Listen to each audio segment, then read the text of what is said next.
Hey guys, I'm Sunnyveen and I made a super quick recap of the entire Two Embers Part 1 series to get you up to date if you haven't been able to watch it yet. Big spoiler alert of course, I'm gonna be showing loads of clips of all 4 episodes, hoping to avoid TGC's copyright claim. And of course the quality of the recording isn't gonna be great because the in-game cinema isn't that great. Just so you know, there's gonna be particles all over it and stuff. Alright, are you ready? Let's start with episode 1.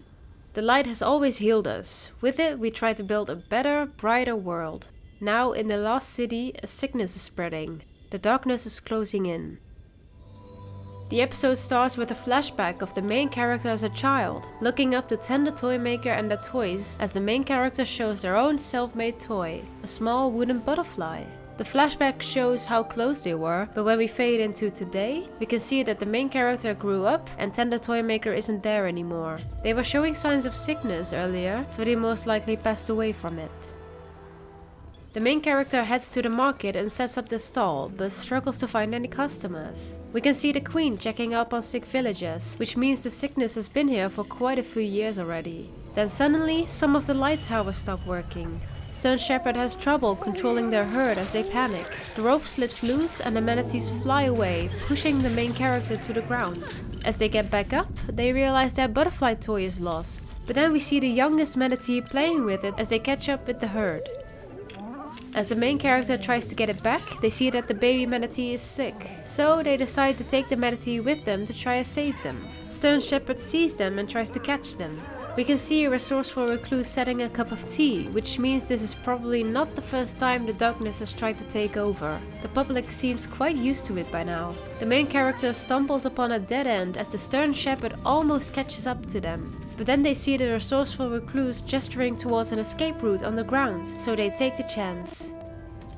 Stone Shepherd almost catches them, but the main character disappears further into the dark tunnel. As they try to escape, they stumble upon a stream of real light fragments. They find a big room with grass and sunlight, so they decide to rest. The main character searches the place and finds a real candle. They immediately know what to do. They head back to the stream of light fragments and they manage to light the candle. They bring the candle to the baby manatee and together they rest. The episode ends with a glimpse of who's behind the huge light source on top of the mountain. It's the king. We can see him activating all the light towers in an attempt to scare away the darkness, but we do see the iconic red light of Krills coming closer. The child grows, but the light continues to fade.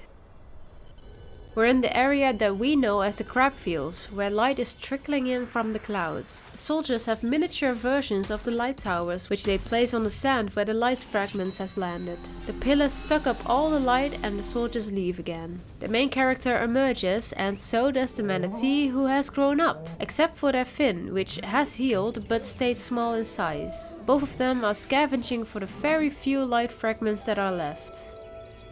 When they reach the water, they stumble upon lifeless fishes infected with the sickness. The main character gives one of them a tiny bit of light and it heals them slightly. When the main character is back in their tent, we see them pouring the collected light in a big mold. When they break it open, we see that they have forged their own candle. The character heads back to the last city and visits the resourceful recluse to give them the new candle. We see them making a prosthetic fin for the manatee with some rope they traded a toy for and other materials they collected earlier. The manatee carefully learns how to fly with it, but quickly gets the hang of it, playing fetch with the main character as they giggle with the resourceful recluse. But then the light towers stop working again. Not just some of them, all of them. People seem more concerned this time, and the resourceful recluse gives the main character their bag as a sign to take cover. We can see a whole army of soldiers getting ready to defend the last city. There, the people are trying to hide their creatures of light.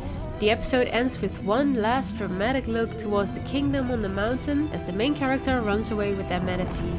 The child flees, hoping to protect what little light remains. The people of the lost city are hurrying towards safety behind the walls as the soldiers brace for impact. The Krills have arrived and are taking out soldier after soldier with no difficulty. But as soon as the light tower regains power, they hastily fly away, back into the darkness. We can see the king and queen in the kingdom on top of the mountain. The king notices how quickly the soldiers are using up light source after light source, and he gets angry. The soldiers see the signal from the king and start taking all the light creatures they can find. Even the entire herd of stone shepherds get taken. A soldier places another light pillar next to the herd and it sucks all the light out of the manatees, leaving them for dead.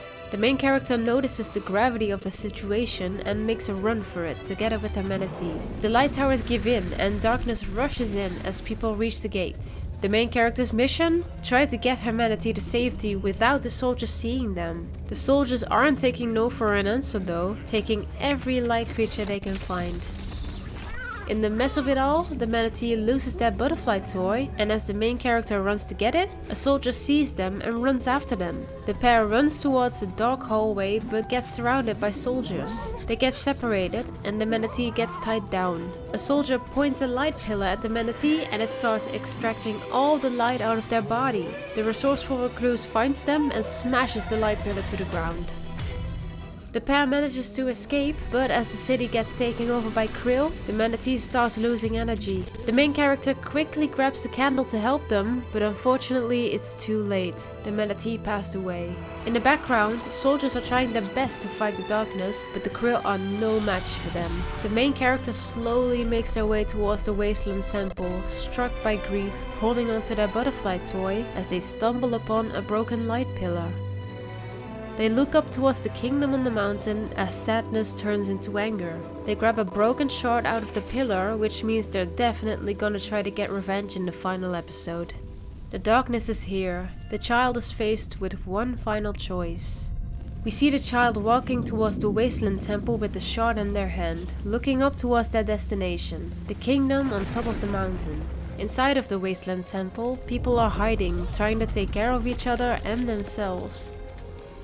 The main character angrily walks towards the vault entrance, bumping into the scarred sentry. They notice the child with the shard in their hands, so they follow them towards the vault. In the vault, we see a dozen nurses carefully moving corpses around. The child tries to sneak towards the elevator, but the scarred sentry stops them. The queen, or elder of the vault, notices the pair.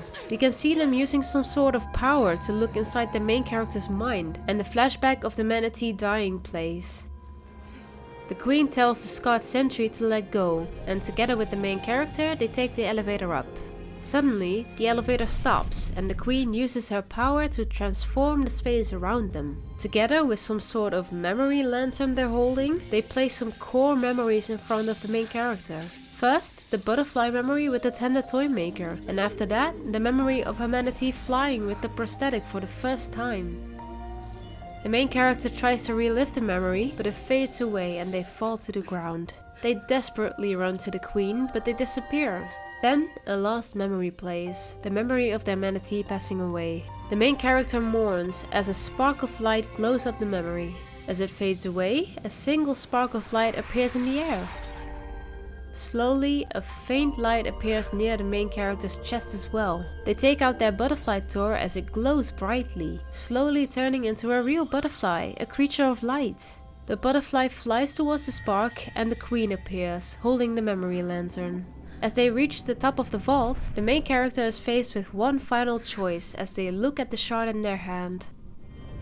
They take one final look towards the kingdom where the king hides, but drops the shard and takes the memory lantern instead. They gently place the memory lantern on one of the shelves in the vault as a gesture of closure. Outside, the darkness has completely taken over, with krills flying all over the place. Inside of the wasteland temple, soldiers are preparing for the gate to break. The people are scared, but then suddenly they notice a source of light entering the room. We can see the main character walking down the stairs with a real lit candle. The main character notices a sick child, the same child that looked at their crab toy in episode 1 and gives them the candle. The main character pulls out another candle and spreads the light towards other sick people as well. The people share a glimpse of the light as if it's some miracle, everybody coming together as one. The room of people slowly turns into a visual of the universe, and there, the last episode ends. What do you think of the animation? I thought the visuals were stunning, but honestly, I think the first 2 episodes were too slow. They could have been combined. I was also a little bit disappointed to find out the episodes were around 10 minutes each, like many other people in the community. But the story they're trying to tell is gorgeous, and I can't wait to see what happens in the Two Embers Part 2. Thank you so much for watching, and I will see you in the next video. Bye bye!